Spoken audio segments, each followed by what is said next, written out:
Good morning, guys. Hey, we are going to jump into our first lesson on explorers. We're going to be looking at five very famous explorers from Portugal. Okay, they started explorations in Portugal into the Western world in the late 1400s and early 1500s. Okay, if you're wondering where Portugal is, right here on our map we have Spain, and then Portugal is actually right next to Spain. Okay. They are going to, let's just talk about the first one. We have Prince Henry the Navigator. He was a Portuguese royal prince, okay? He was also a soldier, and he sponsored a lot of explorers, so he funded them. He gave them the money and the capital, the ships, the people, in order to explore, okay? He financed many voyages down Africa's west coast. So back to this map from Portugal here, he financed a lot of explorations down this side of Africa. Okay.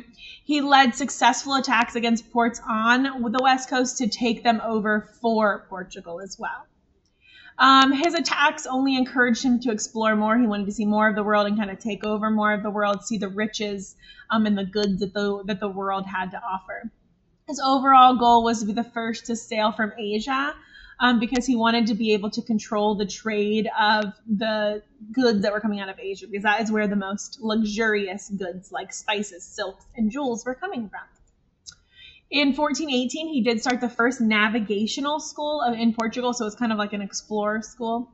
Okay, he brought a lot of map makers, sea captains, geographers, astronomers, and other experts together to be trained in map making and shipbuilding and science, because he wanted Portugal to be on the front edge of exploration.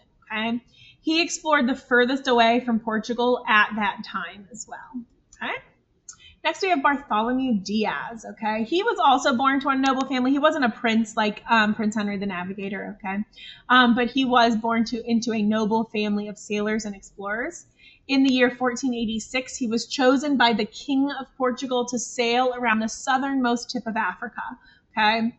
On that 16-month expedition, his crew sailed around the Cape of Good Hope, which is the southern, like that very tip of Africa, okay? They made it as far as the east coast of South Africa before he returned home. So he did work his way down Africa around the bottom tip, and then he came back. In the year 1488, he returned back to Portugal. He had a lot of valuable information to help with more and future Portuguese expeditions, okay? His trip opened a lot of trade routes between Europe and Asia. In 1497, Diaz actually sailed with another explorer that we're going to talk about, Vasco da Gama, to India as well. He joined another explorer, so he actually partnered up with a lot of the explorers we're going to talk about, Pedro Alvarez Cabral, and that actually led to the discovery of Brazil. Okay, that is why in Brazil the official language is Portuguese, is because they discovered Brazil. Okay, Madagascar was discovered during the same voyage. He actually died in the year 1500 in a horrific storm, so he was at sea off the Cape of Good Hope. Okay. All right, Vasco da Gama, one of the men that Bartholomew Diaz did sail with. He was also born to a noble Portuguese family. He was very educated. In 1497, the king put him in charge of 4 ships with the goal of finding the trade route to the West Indies. Okay, so again, that would be, so that's like the Caribbean area. Okay. He sailed around the Cape of Good Hope facing weather and attacks by different groups. Okay. But in May 1498, he made it to his destination in Calcutta, India. Vasco da Gama in 1498, da Gama went back to Portugal then. He was given a title. He was called the Admiral of the Indian Ocean by the king. In 1502, he made another trip to India and was given the title of Count when he returned. In 1524, he made his last trip to India, and then he died actually on Christmas Eve, 1524. Amerigo Vespucci. The Americas are actually named after this Italian man. He was Italian, but he sailed for the Portuguese. Okay, he was an explorer and a navigator. His travels resulted in the knowledge of the Americas as the New World, because before people thought that it was just part of Asia. They didn't realize it was a completely different set of continents, okay?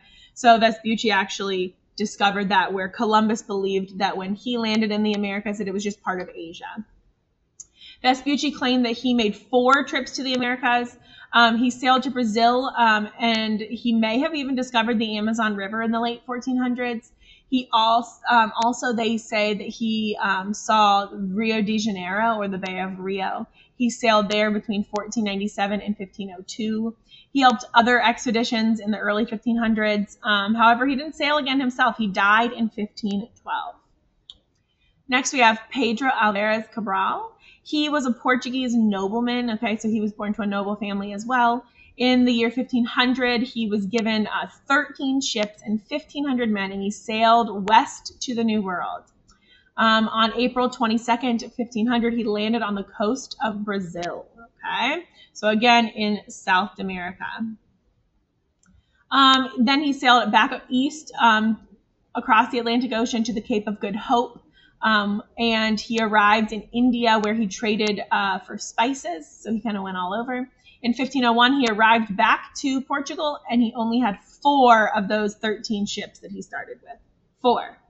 Yikes, I bet that didn't make the king very happy, right? All right, that is it today. Please go and complete your show it, and then you are done for the day. Have a wonderful day. If you have questions, please let me know.